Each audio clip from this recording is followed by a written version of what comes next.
Two things are simultaneously true. One, the Russian invasion of Ukraine is a horrific nightmare that is both unconscionable and indefensible. And two, NATO shares some of that blame.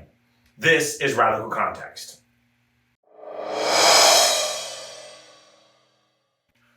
Welcome to Radical Context. My name is Al Sterling. A quick disclaimer here. None of this should be taken as any form of defense of Putin or the Russian government's actions in Ukraine. There are plenty of places on the internet where you can find out why Putin and the Russian government's actions are bad.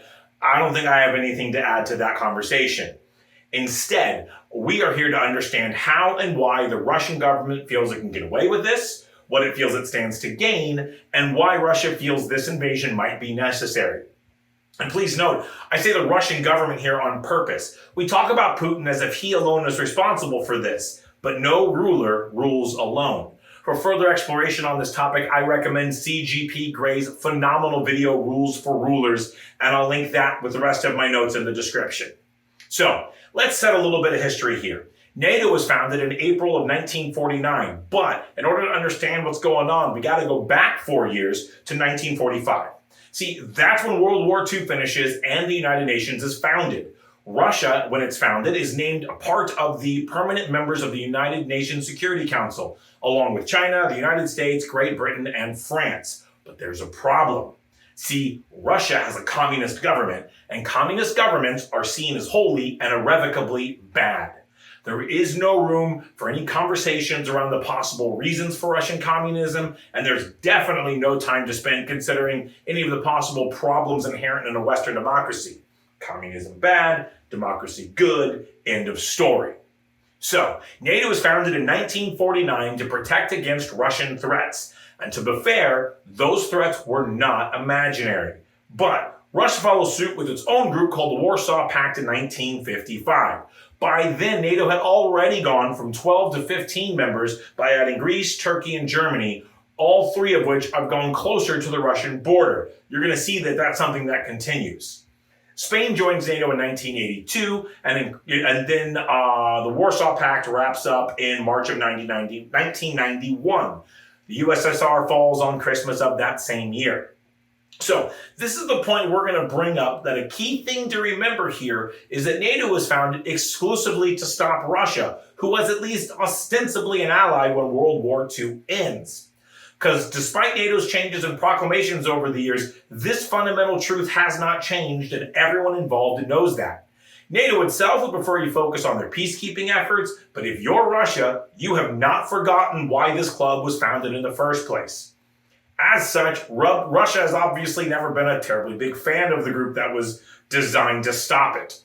They have some formal communications, there's some polite chit-chat, but in the end, Russia has made one very clear demand of NATO over and over again: stay away from its borders. From a Russian perspective, there's reason to be concerned. You see, unlike the UN, NATO has an army.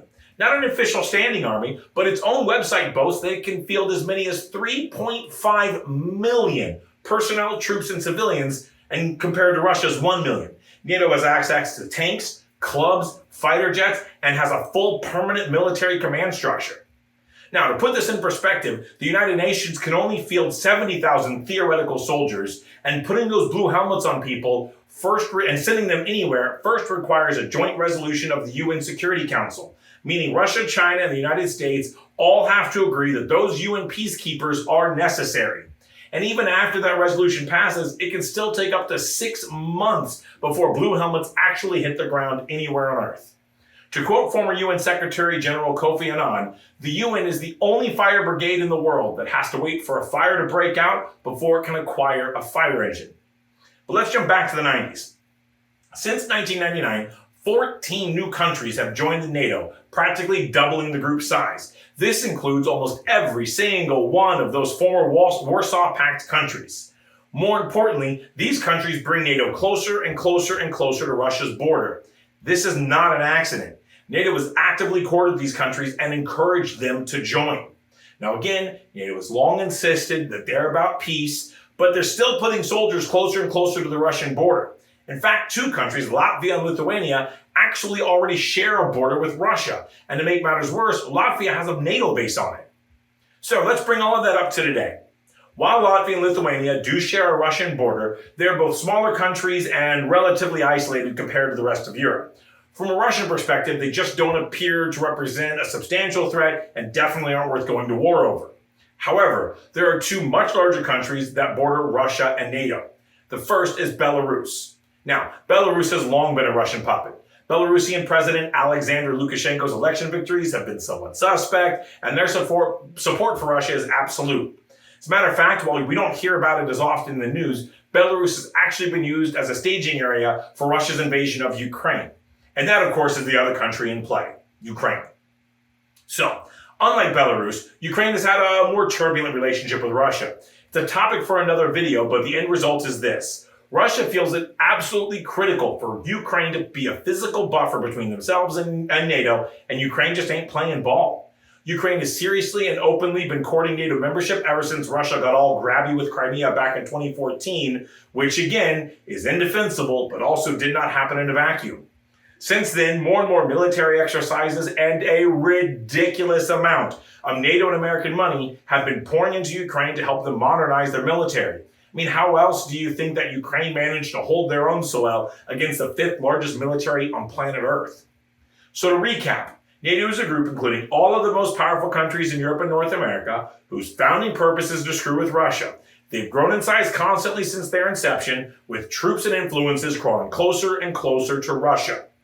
Now, you may very rightly say, yeah, but Russia has done tons of deeply horrific stuff, and you're absolutely correct. Their actions in Georgia in 2008, the horror show in Chechnya from 94 to 96, and then for 10 years afterwards from starting in 1999. The assassination of Boris Netlov, along with a string of other folks. The attacking and mass arrest of dissidents in their own country. These are all horrific problems. But it did not happen in a vacuum. The West has been beating up Russia since the 1950s, financially, technologically, politically, culturally, you name it. Russia has been the de facto bad guy in TV and movies all the way up until 9/11.